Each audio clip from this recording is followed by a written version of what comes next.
Eliezer Subakti, CGP Angkatan 5 Pak. Dan hal ini sebagai tugas kami dalam modul dilema etika dan rujukan moral Pak. Jadi saya mohon izin dulu untuk Bapak untuk waktu dan kesempatannya Pak pada hari ini boleh saya interview ya. Oke, baik Pak. Selama ini mungkin memang banyak sekali kasus-kasus tentang dilema etika atau rujukan moral yang mungkin Bapak hadapi gitu ya Pak ya. Jadi yang saya mau tanyakan di sini Pak, yaitu pertanyaan yang pertama.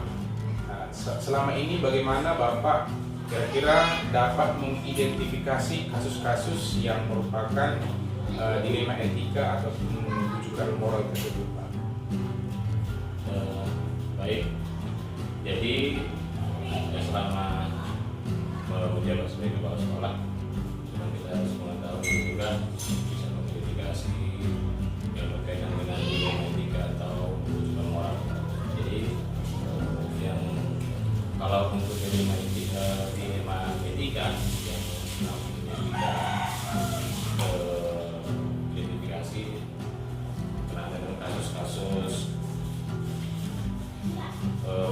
pendapat masing-masing ketika diadakan rapat, kita mengajukan, kita minta kepada guru-guru untuk menyampaikan pendapat.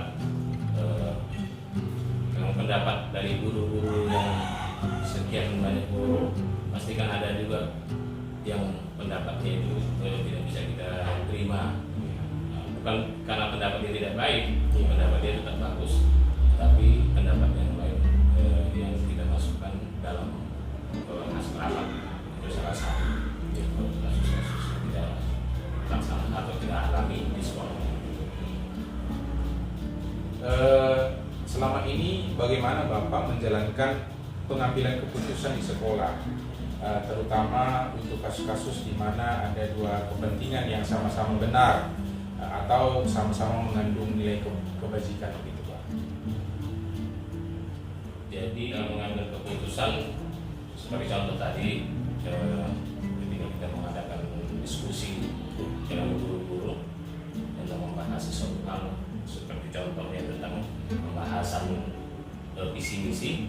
Nah, jadi kita tinggal menyaring mana yang lebih baik di antara usulan-usulan yang disampaikan oleh guru tersebut. Jadi tidak ada yang ditolak, tetapi kita diskusikan kembali mana yang lebih baik di antara yang baik yang sudah disampaikan oleh para guru. Jadi kita disitulah kita mengambil keputusan yang terbaik di antara yang baik-baik yang sudah disampaikan oleh guru. Pertanyaan selanjutnya Pak, langkah atau prosedur seperti apa yang bisa Bapak lakukan selama ini Pak? Jadi yang pertama, langkah-langkahnya itu kita harus mengenali bahwa mana yang lebih utama, nilai-nilai yang paling baik atau ada nilai-nilai yang lebih utama. Nah, itu yang itu harus kita gali dulu, langkah-langkah yang pertama kita lakukan. Kemudian kita diskusikan kembali, kita rangkum dan kita ambil solusi yang terbaik atau pernyataan yang baik itu tentang visi sekolah, itu kita rangkum dan kita diskusikan bahwa visi itu inilah yang terbaik. Jadi kita adakan diskusi yang lebih mendalam lagi. Betul, dalam hal ini melibatkan lagi semua guru yang ada. Jadi pertama tadi mengkaji ulang tentang pendapat yang tadi terdapat. Setelah itu dikembalikan lagi kepada forum rapat begitu Pak ya, dalam mengambil keputusan bersama. Oke Pak, baik. Yang selanjutnya yaitu hal-hal apa saja yang selama ini Bapak anggap efektif dalam pengambilan keputusan pada kasus-kasus seperti ini tadi Pak? Hal yang paling efektif untuk menyelesaikan kasus-kasus yang seperti dilema etika tadi adalah diskusi. Kita diskusikan itu yang paling efektif untuk menyelesaikan. Jadi semuanya bisa menerima semuanya tanpa ada yang merasa ditolak, tanpa ada merasa yang tersakiti. Berdiskusi begitu ya, untuk mencari solusi bersama. Oke baik Pak. Pertanyaan selanjutnya Pak, hal-hal apa saja yang selama ini merupakan tantangan dalam pengambilan keputusan pada kasus-kasus seperti kasus yang ini tadi Pak? Kalau tantangan yang sulit atau yang berat itu tidak ada, tapi terkadang ada sebagian juga guru itu merasa pendapat dia kenapa tidak paling seperti itu, dan itu tidak jadi masalah. Hanya untuk menyamakan paradigma pandangan sebenarnya. Ya. Baik, selanjutnya Pak, apakah Bapak memiliki sebuah ataupun jadwal tertentu begitu dalam sebuah penyelesaian kasus seperti ini tadi Pak, atau langsung di situ diselesaikan begitu Pak? Kalau kasus-kasusnya insiden itu kita langsung kita selesaikan di tempat. Tapi kalau berkenaan dengan program sekolah, maka kita menjadwalkan untuk menyelesaikan kasus-kasus itu. Apakah dengan cara rapat seperti yang untuk menentukan visi-misi sekolah, pastikan kita mengadakan rapat. Karena dijadwalkan pada jadwal. Oke Pak, baik. Pertanyaan selanjutnya Pak, adakah seseorang atau faktor-faktor apa yang selama ini mempermudah atau membantu Bapak dalam mengambil keputusan dalam kasus-kasus dilema etika yang seperti ini Pak? Jadi faktor-faktor yang mempermudah untuk menyelesaikan kasus ini adalah faktor SDM yang ada di sekolah. Jadi sumber daya manusia yang di sekolah, apakah itu guru, tenaga pendidikan, jadi sama-sama kita membahas dilema etika itu. Jadi inilah yang membantu sumber daya manusia yang ada di sekolah.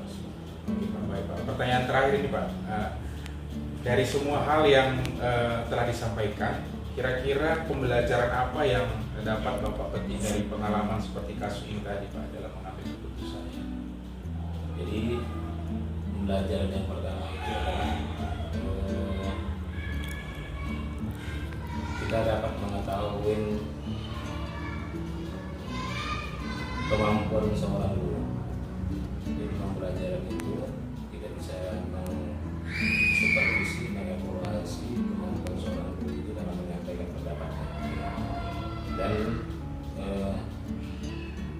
pelajarannya yang berikutnya adalah kita bisa menyelesaikan masalah ketika ada masalah yang ada di sekolah dengan cara berdiskusi, dengan cara berkolaborasi dengan guru-guru yang ada, maka ini menjadi mudah untuk menyelesaikan setiap masalah-masalah yang ada dan mengambil keputusan untuk menyelesaikan dilema ini. Oke Pak, baik, terima kasih banyak Pak buat kesempatannya sudah boleh membantu saya dalam interview ini Pak. Berkati ya Pak ya. Oke, sehat-sehat selalu Pak.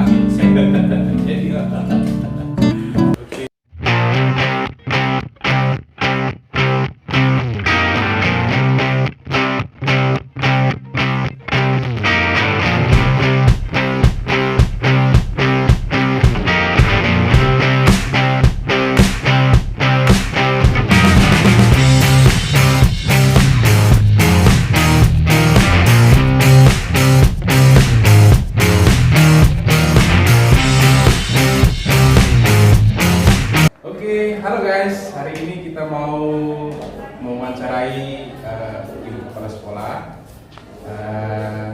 Jangan lupa subscribe ya, Subakti TV. Oke? Baik, selamat pagi Bu. Pagi Pak Nene. Assalamualaikum Ibu. Waalaikumsalam. Sehat Bapak? Sehat Ibu. Dari mana ini? Saya dari SD Sahid Bu, Guru Agama, CDP Angkatan 5 ini. Apa yang bisa saya bantu? Jadi begini Bu, Ya. kami memiliki tugas demonstrasi kontekstual. Kami disuruh untuk membuat sebuah wawancara interview tentang dilema etika. Jadi mohon kesempatan dan waktunya Ibu ya. Oke. Boleh Ibu memperkenalkan diri? Kepala Sekolah UPT, Ibu Sri Andanian, bertugas di UPT SD 06 15 Kemenangan Paling Kecamatan Medan. Kita langsung saja ya belum pertanyaannya. Baik, yang pertama itu adalah selama ini bagaimana Ibu dapat mengidentifikasi kasus-kasus yang merupakan dilema etika atau bukan moral di sekolah ini? Permasalahan yang benar dan salah ya. Ada masalah yang benar, ada masalah salah. Jadi bagaimana misalnya tadi sepertinya kurang sopan santun, itu salah satu contohnya. Anak yang kurang sopan santun, kemudian dia berpacaran dengan sang teman, itu kan moral ya. Ya seperti itulah masalah yang ada di sekolah. Itu juga contoh daripada rujukan moral, ya kan? Itulah yang ada selalu ada di sekolah. Kurang disiplin, jadi itulah yang kurang kita atasi apa ya kan? Nah, jadi untuk ya ada yang benar, ada yang salah kan gitu. Jadi lawan daripada rujukan moral ini permasalahan benar dan dengan biasanya salah. Jadi cara saya itulah dia contohnya. Pertanyaan yang selanjutnya itu selama ini bagaimana Ibu menjalankan pengambilan keputusan di sekolah Ibu, terutama untuk kasus-kasus di mana ada dua kepentingan yang sama-sama benar dan atau sama-sama mengandung nilai kebijakan begitu seperti yang sudah Ibu sampaikan tadi. Ya sesuai dengan masalah tadi ya. Anaknya kurang sopan, tidak disiplin, kemudian tadi berpacaran dengan teman, dia rasa benar itu kan, namanya itu boleh, tapi kan belum layak nih, belum waktunya, masih kita sarankan lah, ini belum waktunya, kasih kamu benar, tapi salah, masih sekolah, masih masa pendidikan, nanti ada waktumu untuk seperti itu. Jadi itu kita nasihati. Jadi itulah yang kami alami di sekolah. Merokok dirasa dia benar, laki-laki merokok kan benar salah ya, kita salah dia harus benar. Jadi merokok dia merokok, kita panggil. Itulah yang selalu ada di sekolah.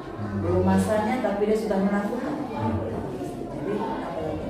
Oke Bu, lalu pertanyaan selanjutnya, langkah-langkah atau prosedur seperti apa yang bisa Ibu lakukan selama ini dalam mengatasi kasus tersebut? Langkah-langkah yang pertama pasti kita nasihati. Panggilan anak tadi kan, contohnya dia tadi ini udah pas 6 nih, dia pacaran sama teman. Gini saya ketahuan pacaran, dia dikasih berenang ya kan. Anaknya nggak ikut, udah dibayar, saya bayar, ceweknya udah pacaran, ya kita panggil. Langkah-langkahnya kita menasihatinya, kita panggil anak 1, 2, 3. Kenapa seperti kau sudah banyak mencari, kenapa? Itu pernah saya alami di sekolah. Dia membayarkan perempuan yang bayarnya laki-laki, karena ceweknya buat iya kenapa tuh cewek banyak? Apa sih yang bayar ceweknya? Masih di bawah umur 9 tahun pendidikan itu nak usah di SMP kamu masih terus belajar. Itu namanya wajib sekolah 9 tahun. Kok kamu seperti ini, kita nasihati. Jadi kita buka pikirannya, kita buka pikiran hatinya. Jadi itu adalah salah. Itu langkah-langkah saya menasihatinya. Oke, jadi selanjutnya hal-hal apa saja yang selama ini Ibu anggap efektif dalam pengambilan keputusan pada kasus tersebut? Langkah-langkahnya ya. Langkah-langkah yang efektif ya seperti tadi bisa kita panggil. Panggil anaknya, panggil orang tuanya, dinasihati, kita benahi karakternya, kita buka pikirannya, mindset pikirannya, dan sekolah itu seperti apa. Nanti kamu sudah berhasil, pasti kamu nanti mengalami hasilnya itu yang banyak belajar. Oke, baik. Untuk pertanyaan selanjutnya, hal-hal apa saja yang selama ini merupakan tantangan dalam pengambilan keputusan pada kasus-kasus di etika? Mungkin ada tantangan dalam mengambil keputusan tersebut Ibu dalam menghadapi kasus yang Tantangan masih banyak ya, namanya menghadapi orang banyak ya, menghadapi anak-anak yang banyak dengan bermacam karakter. Kadang-kadang orang tua yang tidak kooperatif dengan masalah anaknya, dia selalu memuji anak tidak nakal, padahal di sekolah kami temukan anaknya yang tidak baik seperti ini. Jadi itu tantangan salah satu orang tua. Kemudian kami bikinlah tim ini ya, tim di sekolah ini ada tim untuk menyelesaikan kasus. Ada gurunya pasti gurunya lah Pak bersangkutan itu. Karena kalau di SD memang tidak ada guru BP. Yang guru BP itu langsung guru kelasnya. Jadi guru itu harus tahu karakter anak itu dari sekecil bapak harus tahu. Jadi supaya bisa menyelangi jiwanya. Jadi apa tadi langkah-langkahnya ya? Yang tantangan tadi ya. Nah, tantangan itulah banyak tantangannya. Jadi ada juga orang tua tidak senang itu tadi tantangannya yang kedua, anaknya melawan. Tapi dengan cara pendekatan, dengan macam-macam metode kita membuat seperti apa, sebagaimana anak itu tertarik dengan nasihat kita contoh-contohkan anak yang nakal ini hasilnya, anak yang baik seperti ini hasilnya. Pilih. Jadi kita bilang hidup ini nak pilihan, mau baik, jadi baik, mau nggak baik, nah pilih yang tidak baik. Toh hasilnya kamu yang menjawab. Nanti kalau kamu berhasil, kamu bangga, kamu senang. Kita tanamkan seperti itu ya Pak. Dengan nasihat itu, anak itu terbuka hatinya. Jadi sudah kita nasihati, ada perubahan tingkah laku anak tadi, ada perubahannya. Jadi sehari-hari kita tengok, ya tidak seperti melapak apa ya, melakukan tangan perubahan itu bertahap-tahap, akhirnya anak berubah. Dan yang tadi dia bukan saran, enggak lagi dia sudah belajar sendiri. Apalagi masih anak SD ya. SD. Luar biasa dulu sekarang ini Bu. Iya, jadi itu juga tantangan. Jadi kalau jadi ibu jadi bapak jadi Pak Elo jadi guru penggerak ini tugas juga bagi bapak ya. Benar Ibu. Mendidik anak-anak kita ya Bu ya. Oke, baik Bu. Pertanyaan selanjutnya Ibu. Apakah Ibu memiliki sebuah atau tatkala atau jadwal tertentu dalam semua penyelesaian kasus dilema etika ini? Apakah Ibu langsung menyelesaikan di tempat atau memiliki sebuah jadwal untuk menyelesaikannya? Ya. Bentuk apa prosedur seperti apa? Kadang-kadang memang karena banyaknya permasalahan di sekolah ya. Kadang-kadang nggak bisa satu hari itu kita menyelesaikannya. Saya memang bikin jadwal. Tapi sesaat itu kita panggil anak juga. Jadi karena banyaknya masalah, ada lagi masalah kita bikin jadwalnya.